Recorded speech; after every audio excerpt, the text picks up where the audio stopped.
கோயம்புத்தூர் ராமநாதபுரத்துலேருந்து இருக்கிறேன். கிட்டத்தட்ட ஒரு 50 வருஷமாகவே இந்த கோயில் இருக்குது. தலைமுறையும் நாங்கள் இந்த பிஸ்னஸ் பண்ணிகிட்டு இருக்கிறோம்.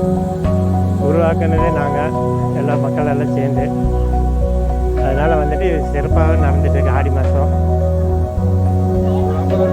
50 வருஷமாகவே இருக்குது. ஆமாம், மூணாவது என் குடும்பம் சேர்ந்த பொது கோயில் ஆயிடுச்சுங்க. பொது கோயில் ஊர் மக்களுக்கு எல்லாம் சேர்ந்து பண்ணுற மாதிரி அவன் பரம்பரையாக நாங்கள் பார்த்துட்டு இருக்கிறோங்க. பையன் தம்பி வந்து பூசாரியாக இருக்காப்பீங்க. சரிங்க, கிட்டத்தட்ட ஒரு 500 குடும்பம் இதில் இருக்குங்க.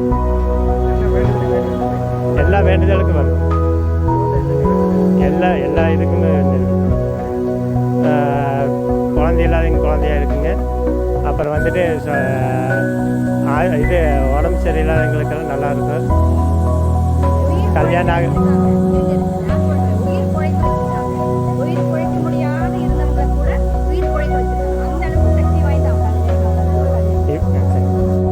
கிருஷ்ணன், கோயம்புத்தூர் ராமநாதபுரத்துலேருந்து இருக்கிறேன். கிட்டத்தட்ட ஒரு 50 வருஷமாகவே இந்த கோயில் இருக்குது. தலைமுறையும் நாங்கள் இந்த பிஸ்னஸ் பண்ணிகிட்டு இருக்கிறோம். உருவாக்குனதே நாங்கள் எல்லா மக்கள் எல்லாம் சேர்ந்து. அதனால் வந்துட்டு சிறப்பாக நடந்துட்டு இருக்கு. ஆடி மாதம் 50 வருஷமாகவே இருக்குங்க. ஆமாம், மூணாவது என் குடும்பம் சேர்ந்த பொது கோயில் ஆயிடுச்சுங்க. பொது கோயில் ஊர் மக்களுக்கு எல்லாம் சேர்ந்து பண்ணுற மாதிரி அவன் பரம்பரையாக நாங்கள் பார்த்துட்டு இருக்கிறோங்க. பையன் தம்பி வந்து பூசாரியாக இருக்காப்பீங்க. சரிங்க, கிட்டத்தட்ட ஒரு 500 குடும்பம் இதில் இருக்குங்க. எல்லா வேண்டுதலுக்கும் வரும். எல்லா இதுக்குமே குழந்தை இல்லாதவங்க குழந்தையாக இருக்குங்க. அப்புறம் வந்துட்டு இது உடம்பு சரியில்லாதவங்களுக்கெல்லாம் நல்லாயிருக்கும். கல்யாணம்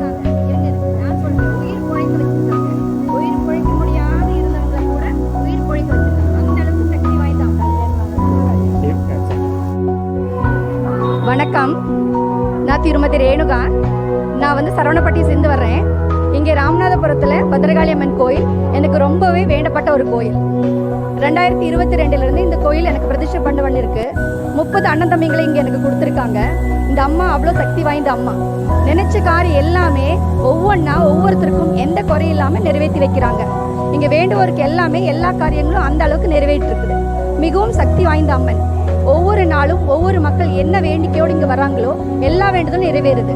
அதே மாதிரி பூசாரி அவர்கள் நம்ம வேண்டுற ஒவ்வொன்றையுமே நமக்கு ஏற்றபடி பூஜை பண்ணி நம்ம எல்லாத்தையுமே அவருக்கு நிவர்த்தி பண்ணி கொடுக்குறாங்க. பூசாரி குடும்பம் நம்மளுக்கு அவ்வளோ ஒரு ஒத்துழைப்பு கொடுக்குறாங்க. ரொம்ப ரொம்ப சந்தோஷமா இருக்கு. இங்கே வந்ததுலேருந்து என்னோட வாழ்க்கையும் என்னை சார்ந்தவங்க எல்லாரோட வாழ்க்கையும் மிக சிறப்பாக இருக்கிறது. நன்றி. ராமநாதபுரம் சுப்பிரமணியம் வீதியில் அமைந்துள்ள ஸ்ரீ காளியம்மன் கோவில் பூசாரி அவர்கள் நாகராஜன் அவர்கள் நம்மோடு இணைந்திருக்கிறார். சாமி சொல்லுங்கள், இந்த கோயில் எவ்வளோ வருஷமாக இருந்தது?